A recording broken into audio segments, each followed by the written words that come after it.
Tonight, we continue our series of look-back reports. Normally, we focus on the past year, but since 2019 is the last year of this decade, we're looking back at the biggest stories of each year. Tonight, 2017, and the unwanted touching allegations by several women against then-Senator Al Franken, which led to his eventual resignation. They came as the Me Too movement was one of the issues at the forefront of the national consciousness.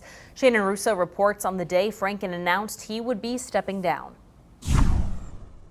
Nevertheless, today I am announcing that in the coming weeks, I will be resigning as a member of the United States Senate.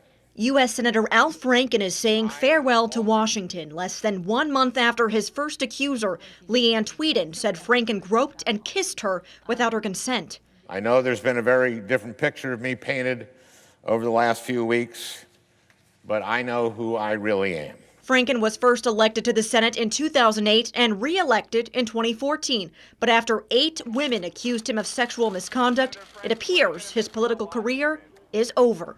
If he's really somebody who's, grabbing women intentionally, then yeah, he should go. Representative Tina Liebling, also a criminal defense attorney, didn't want Franken to resign. She believes an ethics committee should have investigated the allegations against him. I don't think it helps women in the long run if everybody gets the idea that as soon as something is said, that means the guy did it and he's gone, he loses his job. Now we probably won't know whether or not these accusations against the senator are true. Meanwhile, KROC hosts Andy Brownell and Tom Ostrom discussed Franken's resignation during their morning show. But I think the Democrats want to clear this off the deck, and then they will put pressure on Trump for what they think are his sins of the past. Now that Franken is out, the next question is, who is in? And I think Governor Dayton's going to have to name a woman just for the symbolism. I don't think it has to be a woman.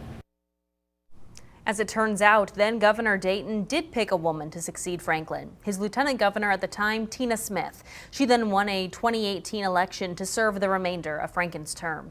Meanwhile, Garrison Keillor, the former host of the radio show A Prairie Home Companion, faced allegations of inappropriate behavior of his own that year, which led to his firing by Minnesota Public Radio. Keillor stated he was fired because he put his hand on a woman's bare back as he tried to console her. Also in 2017, we learned of lunch shaming at public schools, where parents were outraged over a policy that saw district lunchroom cashiers scoop already served food off student trays if they had a negative lunch balance. The outrage made its way to St. Paul, where changes to state law were debated. District officials in Stewartville eventually changed the policy there.